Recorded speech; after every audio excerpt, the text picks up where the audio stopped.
This is a production of West Virginia Public Broadcasting.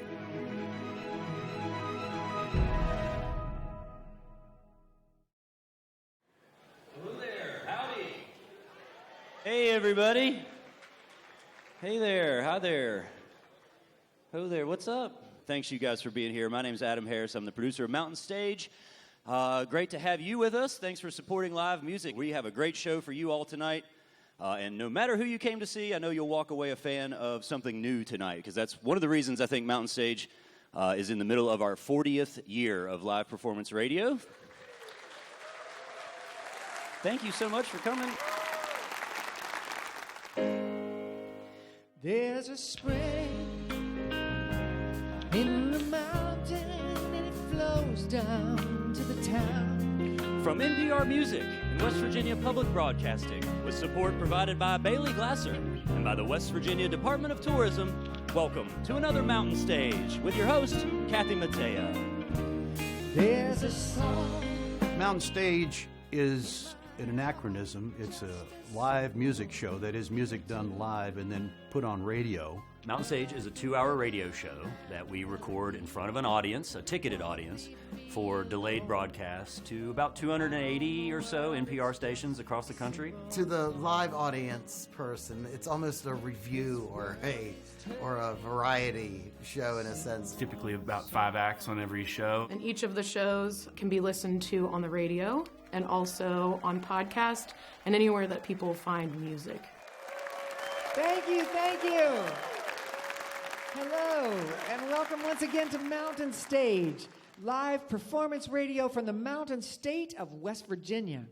I'm Kathy Mattea, and we are at our home, the Culture Center Theater in Charleston, West Virginia. We did a pilot in 1981, and it came about because West Virginia Public Broadcasting was building towers. There were only 2 at that time, and they knew they were going to build a lot more, and so there was an idea that it would be more like a statewide network, and the head of the EBA and the general manager of radio thought that would be a good idea to do a show that would be a new show, some kind of variety show, arts show, not news. And Andy Ridenauer, who worked for public broadcasting, had produced some things like that music. He went to Concord College, and he brought in people and did a little bit of music production there. And Francis Fisher had done a lot of live radio in New York City for NBC, and so those 2 were friends, but they knew that they needed to have someone else. Neither one of them wanted to be the host, and they also knew that they needed to have a little bit more knowledge of music. And so those guys called me and said, would you be interested in doing this once-a-month show? And I said, sure. I mean, back then, everybody knew Prairie Home Companion, and that was 2 hours, so that was our template in a way, because it was 2 hours long and it was live. And we ended up being focused very different than that show, but that was a kind of format. So that's how we started. They called me, and I said, sure, I'd like to get involved in that. We were almost totally naive about how possible it was, which I think worked to our advantage, because if we'd have waited until we had enough money, expertise, or equipment, we never would have started. And we began to put together a show. Thank you very 81 much. was the pilot. Thank you very much, and welcome to all of you here in the Arts and Culture Center, and to everybody who's listening at home. This is the first of what we hope will be a series, Mountain Stage. Took them 2 more years at public broadcasting before they could raise even enough money to do a few shows. So, we hung around. 83 in December, we did the first show. We were only doing 1 show a year for the first year, then 16 the second year, and then the third year we went national. And then we started doing more. We started doing more shows. It was an amalgam of things, and then through the years we've taken that beginning and broadened it out and sharpened it up, and that's basically what we have today. Every show starts with a venue. I mean, we have to have a place to do the show before we can send any offers out. So it usually starts with us negotiating calendar dates with the Culture Center, which is our home, and it's where we produce most of our shows, and we're lucky to have it. It's a beautiful venue, fits our size perfectly. So once you have the date in the books, then It just becomes a search of who can we get and when. When you get an artist that we call an anchor artist, they're good enough to say, we can build a show now that we have this artist. That's an anchor artist. We get one of those, that's how it starts.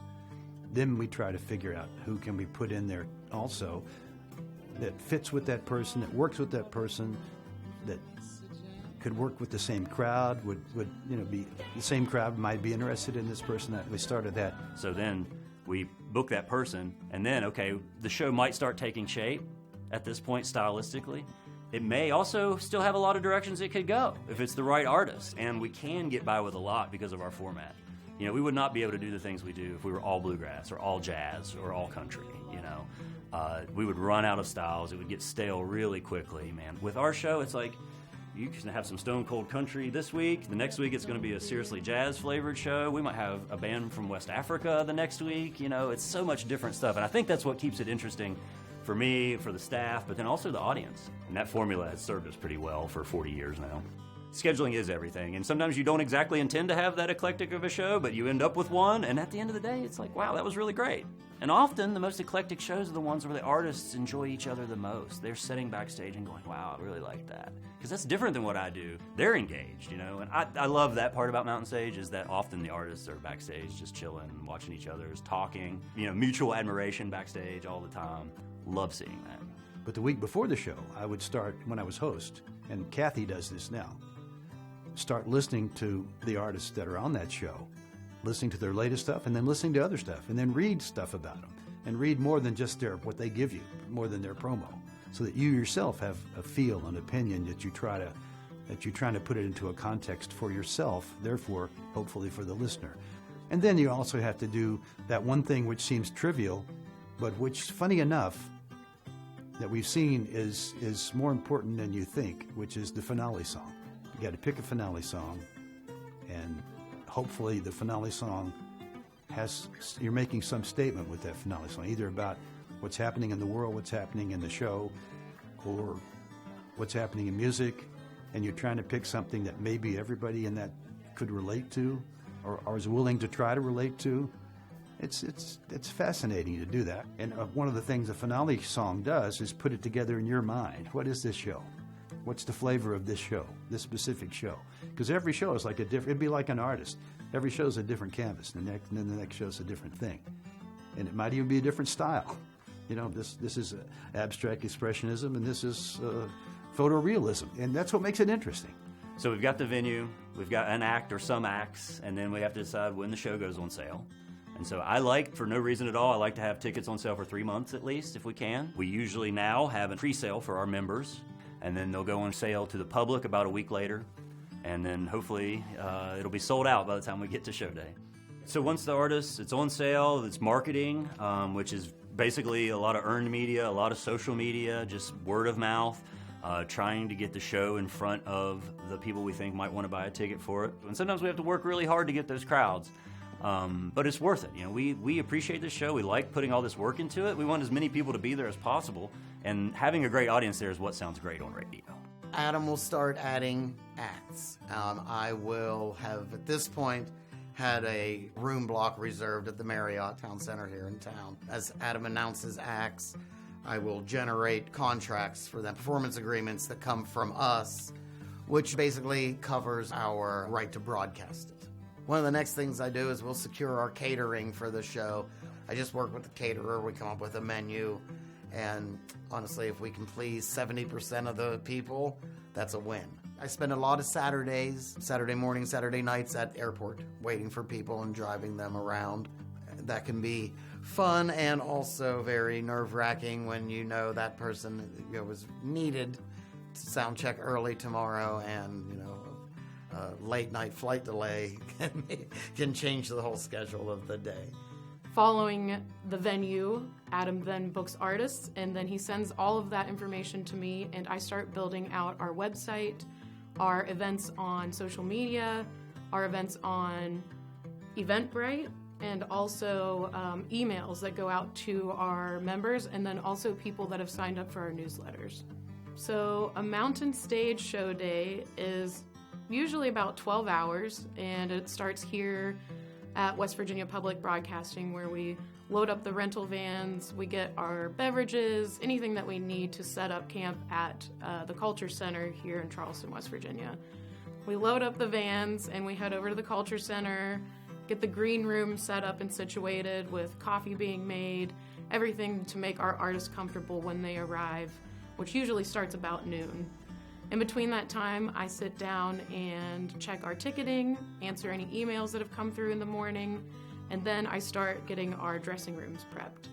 Around noon, Basecamp Printing Company drops off our posters. They're beautiful one-of-a-kind prints that are available at each of our shows, and we actually gift at least one to each of our artists. So after we get our dressing room set up, I head upstairs and help Jeff set up our merch tables, get everything set out, ready to get our artists loaded in with their merchandise, and I also set up our ticketing booth or table where I have all of our comp tickets ready for folks, our guests of the show, and I have all of our systems up and running and ready to check people in for showtime. Our doors typically open at 5 p.m., so we like to have the lobby prepped and ready. And then at 6:30 p.m., the doors to the theaters open, where our ushers actually check in each of the attendees for the night. Once the show is complete, everyone comes out of the theater and out to the merch table. When this happens, we are full speed ahead. We are selling left and right. It's a beautiful, chaotic moment to end the show. And also, this is when I have the opportunity to talk to some of our members, as well as sell some tickets to the next shows that are coming up. Editing of the show used to be just me and an engineer. I never did want to learn how to use the machines because I wanted to have somebody else in the room and doing it with me. It was Francis Fisher and I for years. And then Patrick joined us. Then when Francis passed away, Patrick took over. It was Patrick and I. And then in recent years, we've added 2 more guys to be there. And what happens is you listen to the show the first time through. And as you do that, you take out all the obvious things that are going, all the gaps, all the restarts. Then the next thing you do is go through, and then you decide what's going to stay in terms of, did this person talk too much before? Is it working what they're doing? Can we help them out by taking out a little bit of their talk? And that includes the host. You know, that becomes the next thing. And then the final thing, after you get that streamlined as you can, then you decide, is there anything in here that needs to be remixed? Now we have the ability to remix things, but you tweak it basically more than remix it. Finally, you get all that done, mixes are good, and the show is still 2 hours and 20 minutes long. You can only go 158. Now, what are we going to take out? That becomes an art. And you got 5 acts on a show, you think 3-4 minutes a song. It's about 5 songs you're looking at to take out, give or take, with a little bit of banter. A lot of times, yeah, of course, we're keeping notes on this performance was stronger than these, or this song, we think there's some subjectivity there. But often, and it's very often, the timings make these decisions, kind of reveal themselves in the process of the moment. If it's a great performance, it would be hard to make that decision to cut it based on time. And sometimes you just have to do what you have to do. I mean, there's no one way to do it. But yeah, it can be tricky. You're cutting good things, and sometimes it's tragic. You know, you're saying, man, I can't believe we have to cut so-and-so's third song, but we need 2 minutes. We don't want them to look bad. Whatever it is, we want them to look great. So take out anything that makes them seem, even if it's our fault and the mix is weird or something, take them out, because it'll always reflect on the artist. So you're going through and you're trying to make that set as best as it can be, so that the listener will like it, the artist, and the listener won't turn off the show. We have a great crew, and thankfully I do not have to worry about a lot of things. The best part about my job is that if you hire the right people and you have experts in their fields, then thankfully they're going to get the work done and make everybody look good. And it is a team effort. Everybody knows their role, but also there's lots of people who jump from role to role to role as needed. We have a crew that includes a broadcast engineer. We have 2 people that sit with him to monitor the recording and also the mix during the show. We have a stage manager, we have a monitor engineer, we have the front of house engineer, and we have 2 stagehands. It's now growing to about 4 stagehands that work on a regular basis on stage to help get the artists on and off. Of course, we have the support team that includes, Jeff, who's going to be taking care of the catering. He tells everybody what time they need to be there and when. He'll call them if they're late. He'll go and wait on them if they're lost. He'll help talk them in. And then, of course, Mallory handles a lot of day of show hospitality stuff, a lot of artist relation things. She's bound to be shooting some video for Instagram. She takes the photos from our photographer, who's another person that shows up on show day. That photographer sends photos to Mallory to post to our Instagram during the show. Then we also have our caterers who come in for each show. Union stagehands who show up to help us load the artists in and make sure we get our gear built. We have to build the recording system when we get there. We have to build the stage every time we get there. And so all of that stuff has to happen each and every time. It's a 2-hour show, 5 artists, but they're going to be 5 different artists, and they're going to be completely different. But it's the same format every time. Same exact thing, completely different. It takes a lot of people. Like our merch people, that's how I started here anyway. So I actually take extra special care when it comes to the merch people, making sure they're quality folk and that they get taken care of as well. People like Mary Lee on our show, who does the timing of the show, is one of those unsung heroes of Mountain Stage. She has impeccable handwriting. She's timing the whole show. She's timing each individual song. And we use those sheets to, pay people through their publishing, the composers of the songs, and we also use it for editing purposes. But she's a very underappreciated person on our team that I'm definitely, I like to tell people about her. It's a tough job. My first show in February of 2005, I was backstage and I watched Chuck Prophet do a rehearsal with the band, and it was the first time I'd seen anything like that. A rock star land from San Francisco, go up on stage with 5 people he's probably never met before. They've listened to his music. He doesn't know who they are. And he gets up there and has to orchestrate this situation and works with Ron, our band leader, to make sure the arrangements are correct. And he talks through it in these musical terms that aren't like music student terms. He says things like, it's the Don't Worry Baby changes, like that. And I go, whoa, he just said Don't Worry Baby. Like, I know what that is, a Beach Boys song. That's cool. It's the same changes. Yeah, that's cool. And I watched Chuck Prophet just work out with the band this whole set, and then they came out and killed it. And I'm like, these guys just met. They rehearsed for about 45 minutes, about 5 songs, and then went out and, taped for national radio, and probably never started anything over. They're used to being in the highest pressure situation there could possibly be. And I have to say something about Julie Adams, because she does something that most people could not even comprehend, and that's learning harmony vocals and delivering them live with no retakes, no overdubs. No fix it in the mix. Denny Bonet and Julie Adams. Julie's still on the show. They were guests on the first show. And I said to Andy, we really need a female presence on this show permanently. And Julie, since then, has sung harmony with so many hundreds of people. And unbelievably talented at doing that, which is extremely hard. I mean, the 2 hardest backup people, in my opinion, are the drummer and the harmony singer. Drummer has to go 1, 2, 3, and the first downbeat they're on or they're wrong. And a harmony singer, you have to listen to all these different people with their different style, their different phrasing. To me, that's like that's big talent, big talent. But the fact, and any of the band members, truly, to be able to step up and perform on the highest professional level that could possibly be, with very little work, very little preparation. But at this point, they've done it so many times, nothing rattles them. Most of the band members that are up there today, Ahmed, Ron, Julie, and even Michael, have been there since the mid-'80s. Bob since '90, and Ryan in the last 10 years. That was like the highlight in terms of me performing on the show as a musician, the night that my band played on the show as a guest. I was pulling double duty that night, so I had my band on there, and then I was also subbing for Steve Hill, I'm a longtime bass player. So I was playing with a couple other acts that night and playing in the house band, so with the themes and the drop-ins and things like that, Julie's song.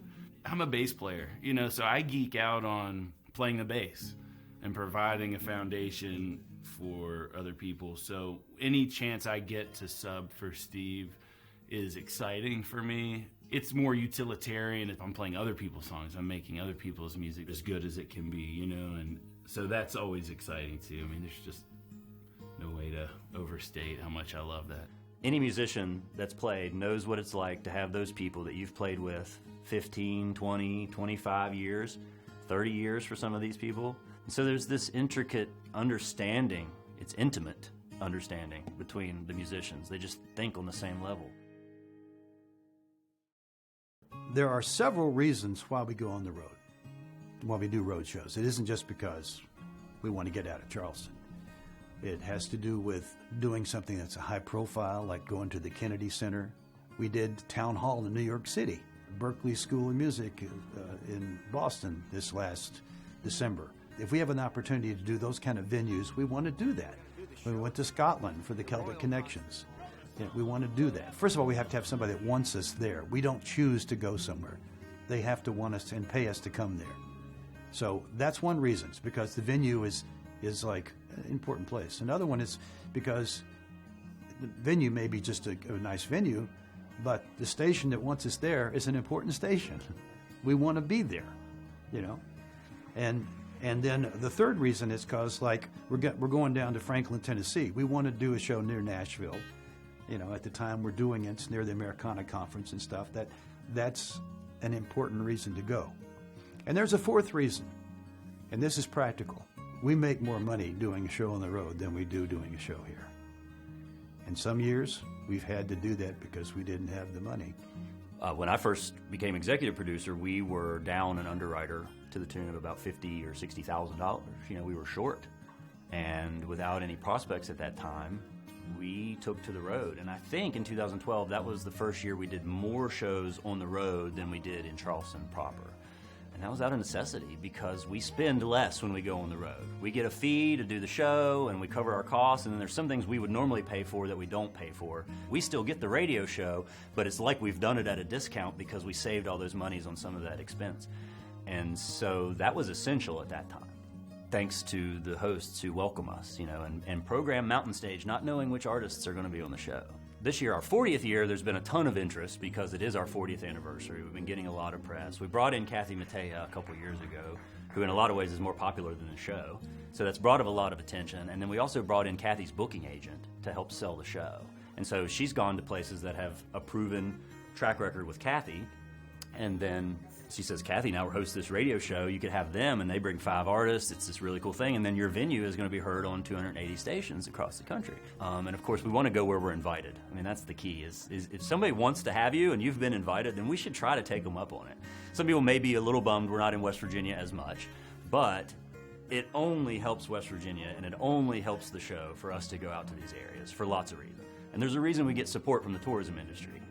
It's because we all share the same goal, and that's to improve the image of West Virginia to those who may live outside of our borders. Bringing the show on the road to people where they listen, so where they live, we're able to bring the actual production to them, some of these places for the first time, so they're able to experience what live radio looks like and sounds like, and be a part of our live audience. When we went to Alaska, those people had been listening to Mountain Stage for 30 years, these people in these small Alaskan towns. We went to Fairbanks, did 2 nights, sold out both nights, 800 people, twice as many as would be here. The things that they told me at the merch table were amazing. I remember a number of people said, I didn't realize they played the theme song live every time. I had little old ladies come out and say, I didn't know Larry Gross was so cute. But, the reason why we would go to a place like that, they ask us to come because it's something, they've listened to for, like I said, 3 decades, generations of people. We like it. We like to do road shows. I think we're good ambassadors of this state and of this region, and I get a kick out of that. So and everybody travels pretty well on this show. I mean, it's pretty, considering what a heavy lift it is. We do pretty good. It's really neat to get an invitation to the prestigious place like the Kennedy Center. I mean, that's one of those upper echelon venues that everybody recognizes. And we did really well at the Kennedy Center. I mean, I think we did remarkably well. And when we went back, we did even better. And it's really cool. And again, the recognition is great. It's not why you do it, but I hope it's gratifying for Larry and for Andy. Again, I like to message them and just say, I hope you realize how cool this is. And you're the shoulders that we're standing on. Andy especially, I feel I give him all the credit in the world because, he laid these relationships. People answer my phone calls not because I'm Adam Harris. They answer my phone calls because I work for Mountain Stage. And I work at Mountain Stage because of Andy. So, all these relationships, all these agencies, they know about Mountain Stage because of the relationships that Andy forged. And there's people who were youngins with Andy who are now in charge of their own agencies. And that's invaluable as well, because there's been people who their entire career have been booking artists on Mountain Stage. And they know it's not for the money. They know it's going to help their artists gain real recognition for a very dedicated and loyal audience. And if you can win that audience over, then you're more likely to sell more tickets the next time you come to town. You know, if you can get public radio's support, they're the most music-loving listeners in the world, and they'll support you a lifetime if you can turn them on.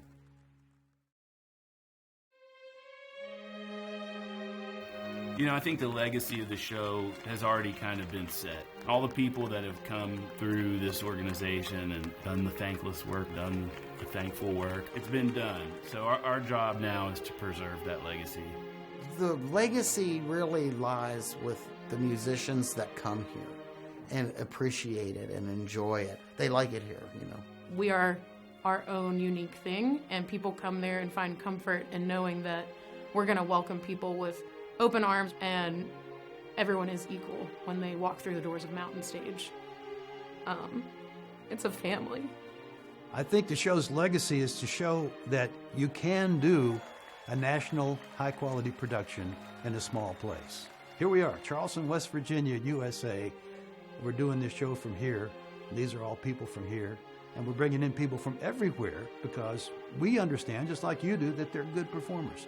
If Mountain Stage had relied on ticket sales, it probably wouldn't have made it 5 years, much less 4 years. And that's why state support is so essential to the arts, because these things can't sustain themselves, but yet I think everybody has a right to see them. That's why it's an essential service. Humanities remind us we're human. Music connects us with all the things that are important about what's beautiful about being alive.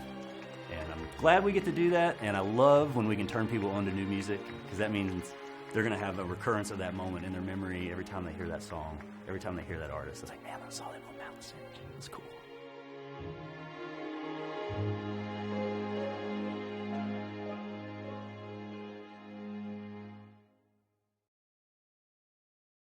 We did the show in Bristol, Tennessee. The backstage door was connected to the parking lot where all the artists park. You know, like I say, we all just want to make everyone comfortable and happy and treat you really well. Doc Watson's the last person on this show. A car pulls into the parking lot just as I'm coming back down the alley from wherever I was, maybe out front. I see a guy getting out of his car with 2 guitars. And I go up to him, I said, "Oh, let me help you with that. Who you with or something?" And he said, "I'm here for Doc Watson." So I take his guitars and I walk him into the backstage door, and I'm carrying him. I'm like, "Oh yeah, great! I'm glad you made it." And we walk into the backstage door, and it opens right into this big common space. So there's all of my people, you know, Joey, Adam, Larry's sitting in there, Doc Watson and his people are in there. They were all just kind of out in this common area, and I go to introduce him, and he was there to get his guitars signed by Doc Watson. And as I realized what's going on here, I'm like, "Oh my God, no, you gotta go." And I'm shoveling him out the door. He did eventually get his thing signed, but through the proper channels, not through me walking him into the backstage. But we always joke that there's a huge difference between I'm here with Doc Watson and I'm here for Doc Watson. Then I told him he couldn't park there, too. He had to move his car because, you know, he's parked in artist parking. Oh, it's just so funny, but they teased me about that for a good long while on that one. This has been a production of West Virginia Public Broadcasting.